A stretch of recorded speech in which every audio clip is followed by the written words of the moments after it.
Dangal. We've already met, but hi. Okay, so I think we should first talk about what were the differences, because I wrote a book and you made a movie, and there's huge differences in, both of those things.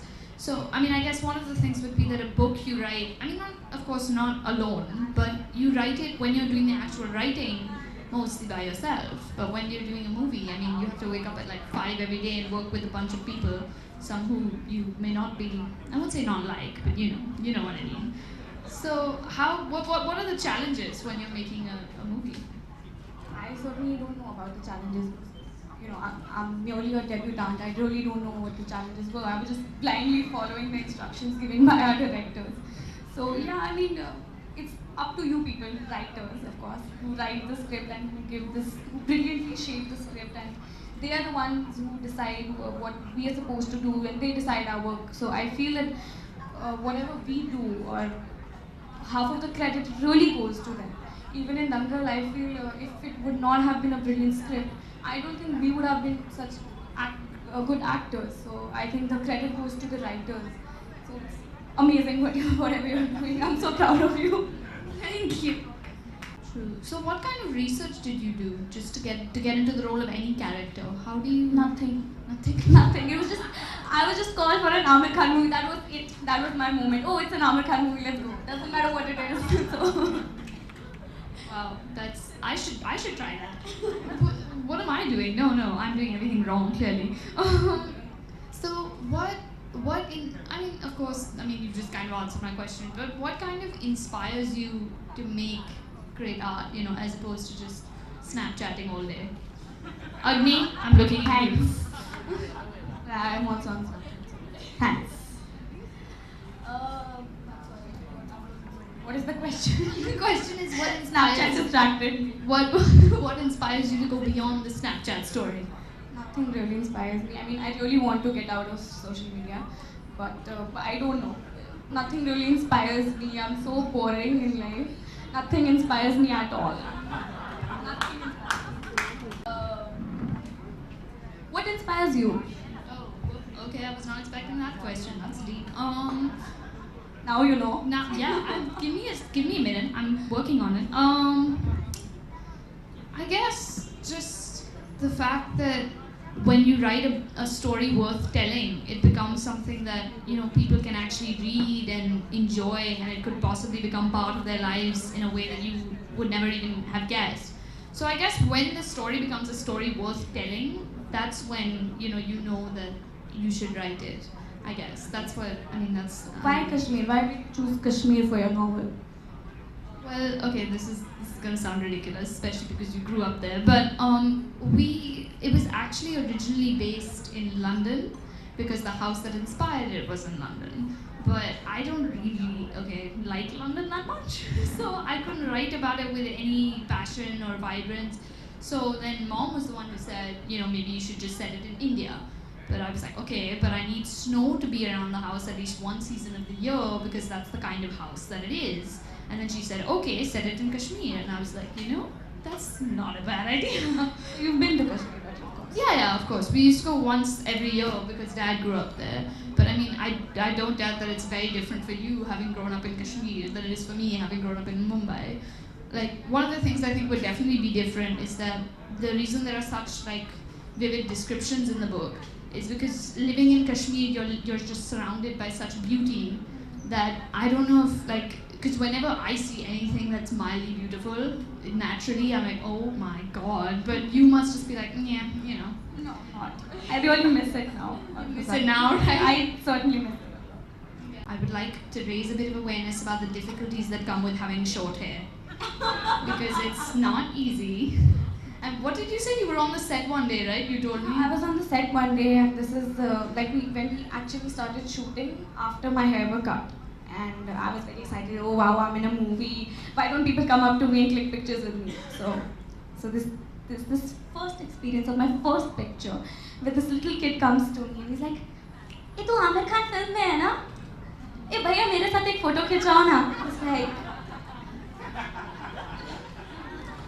I was taken aback for 10 minutes, and I didn't talk to anyone for an hour. I mean it. I didn't talk to anyone. I sat in my van and I was like, I'm not coming out of this place. No, I went into the ladies' bathroom and I'm just trying to wash my hands. I'm not trying to get into this screaming kid in the corner. And the mother is just like, can you please calm down? It's not even that big of a deal. I don't know what they were talking about. And then the kid goes, but mommy, he's not even supposed to be in here. And I was like, excuse you. And so yeah, it's way tougher than people think it is, first of all. Not that I have seen you in long hair, but you look really good.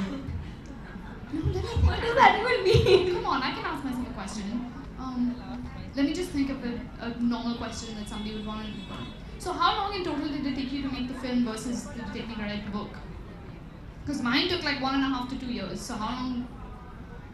I really don't know. See, there's a difference in writing and when you act. So I can only talk about my part. Yeah. Because I was not involved in The whole part. the whole preparation or whatever. So I was only involved for 8 months. I can only talk about my involvement in it. I was only involved for 8 months. Rest I don't know. I think it took them 4 years to write the script and execute everything. I really don't know. Okay, but one question that I genuinely want to ask. Whenever I listen to myself on a video, I hear myself and I sound really squeaky. Does that happen to you when you're watching yourself on film? You just I want to be hate like, to watch myself on screen. right? I hate it. Like, isn't that kind of annoying? It's annoying and it's so embarrassing. It's really embarrassing. I hate it. I never watch my interviews. I was scared to watch my film. Yeah, but you had to go, right? Because you can't be like, you know. No, I cannot watch it. I don't want to watch it. It's just too downclassed. The first few ads I shot, my voice was dubbed. So Oh. it was okay. But in the movie, I was like, and now I have to watch myself for an hour. For just like, well, okay, I actually thought of a nice quote to wrap up on, so I'm going to wrap up on a nice note, which is that there's this really, I guess now that you asked what inspires me, I have a good answer for that now. There's a quote from a movie, Midnight in Paris, that my friend Anjali, who's sitting somewhere where I can't see, showed me, where Judi Dench says, we all fear death and question our place in the universe. The artist's job is not to succumb to despair, but to find an antidote for the emptiness of existence. So that's what inspires me.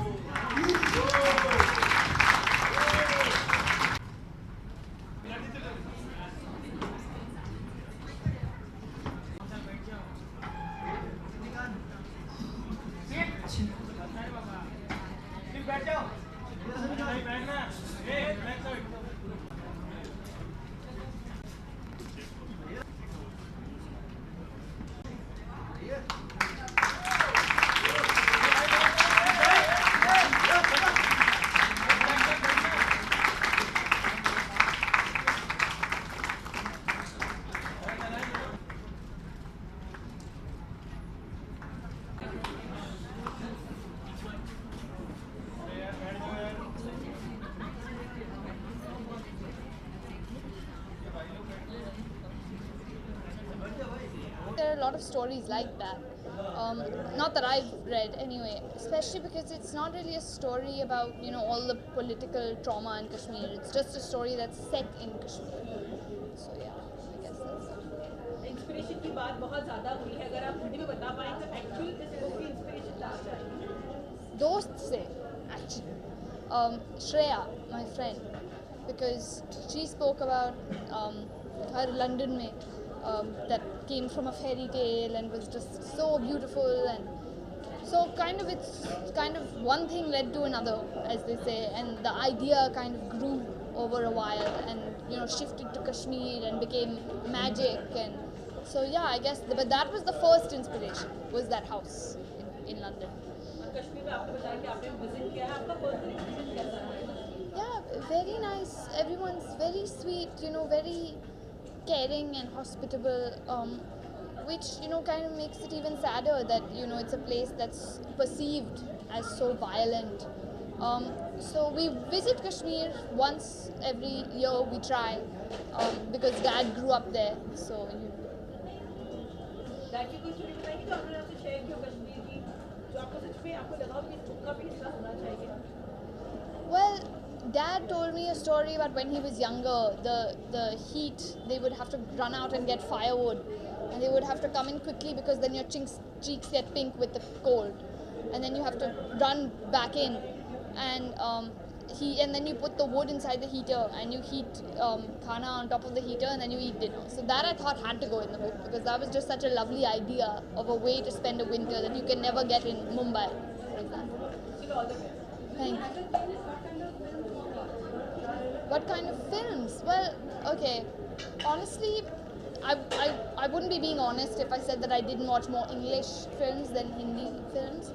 I guess my favorites recently have been Birdman, La La Land. I love that. That just came out. I love La La Land. I'm thinking of movies that really I also loved all the Disney films growing up. So those were the kind of films that I really enjoyed, especially films that celebrate art as a whole. Not really sad films, which was why La La Land was like such a amazing thing for me. So yeah, those are the kind of movies that I watch generally, and also sometimes the whole family gets together and watches a TV show or something. So my dad's favorite, I think actually two. Ferrari Ki Savari was one because it was just such a sweet story about a boy with a dream that I really liked because that was at its core. So that one, and also Broken Horses, which was the English film he made that nobody but me apparently liked. So yeah, that was the second one.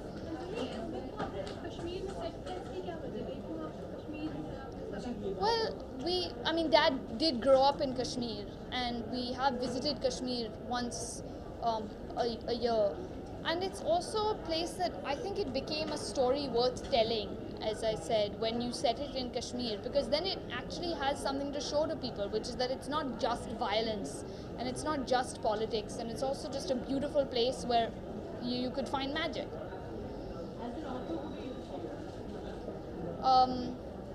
Neil Gaiman is one of my favorites. Lewis Carroll is another one of my favorites. Of course, J.K. Rowling, who is on the wall at the back. Many others. Roald Dahl, I used to love when I was a kid. Yeah, those were, and also Shel Silverstein, his poetry, his drawings, because these were authors that completely challenged what could be perceived as real and what could be perceived as proper writing. So yeah. Since you started writing quite early, so will we see a writer in future making? Or I think so. Any other profession would you like? Well, I've always known it would be something creative, but I guess I still have to think about it, of course. But I think so, yeah, I think so. I think probably. So, is it fiction and fantasy that you're more inclined towards to write, or are there any other kind of genres that you prefer? I'm definitely drawn to fiction and fantasy most because that's when a story is fun for me, is when it has magic in it. I guess I've always, definitely fiction over non-fiction because I always used to get bored reading non-fiction. But also kind of a more realistic fiction would be fun to try in the future, I guess. So, would you not prefer writing any kind of real life stories at all? Yeah, no, I would, but only because real life stories, there's a lot more focus on human emotion than in, sort of magic. So it takes you need to grow as a writer before you attempt to capture human emotion in such a way that it entertains readers for a whole book. Because you basically have to get them interested in reading about themselves. And I have to, sort of learn a lot as a writer before I attempt that. So, when you're writing, is it that you get into the skin of the character before you start writing, or is it just a go with the flow? I create the character while writing, but then after a certain point, you have to kind of sit down and have them answer questions. I always interview them. I find that's the most helpful. So, do you find yourself emotionally connecting to half of the writing? Yeah, some characters, because if you don't emotionally connect with them, who will? Like if you as the author, if you don't, then how can you expect the readers to? So yeah, I try definitely, because if you aren't, then that's probably a sign that the character is just not, too thin or too cliched probably. की inspiration की बात करें कि book की inspiration आपको कैसे मिली आपको writer बनने की inspiration Well, that's always been from a very young age to be a writer, because I would love to tell stories, not even so much writing as just telling stories. So that's kind of where it began, and then it sort of grew into the act of putting pen on paper. And I guess it started with getting little figures and Legos and making stories out of that. I guess that's where it first began. Maybe apart from your parents and friends, who would you love to give a copy of this? Well, I've given it to all of them. I can't really choose, but I would guess since it's dedicated to my 3 friends, definitely them. First off, because it's dedicated to them. And also, of course, my parents, because of all the reasons that everyone already knows, that they've, supported me and really helped. And of course, all my teachers and my school, because they've just been so tolerating and so understanding during this process. What inputs did your parents give? Yeah, they gave me feedback, but only when I asked for it. So like I would ask dad for more plot related things, and I would ask mom for more language related things, and I would ask them both for how to balance the school and the writing. But actually mom was a better person to ask for the balance, because dad would just be like, fail, it's okay. Would you like to write for a film in the future? Maybe, but the thing is, I can't really write that well in terms of images. I don't really know how to build like a scene or like a tense image, or he should stand behind that table, that would be really cool. Like, I don't really think like that. I think more in just the words and the descriptions. And also I think that like script writers and playwrights are really much braver than, novelists, because when I'm writing a novel, I can see the finished product right there in front of me. This is what the readers are going to see. But they don't know what the finished product is going to look like until they present the script as finished. And that's like, I don't know. I mean, what if the actor acts it terribly? You know what I mean? So I don't know. I don't know if I could do that, especially because you have to work with a bunch of people, and I don't know how Zaira does it, honestly. Something you're writing now after this book? Yeah, I'm thinking of many things, but once again, I mean, first off, I want to just get through my exams, and secondly, I want to grow as a writer and learn from other writers before I start a next book. Was writing the only thing, or is there anything else that you're inclined towards? As a passion?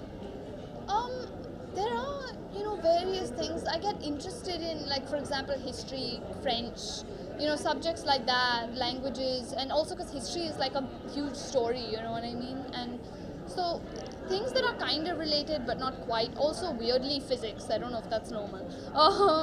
So yeah, there are other things that I do feel inclined towards. But then again, I don't really know until I get to, I guess, a really good college and explore many options. So yeah. Is that it? Thank you so much.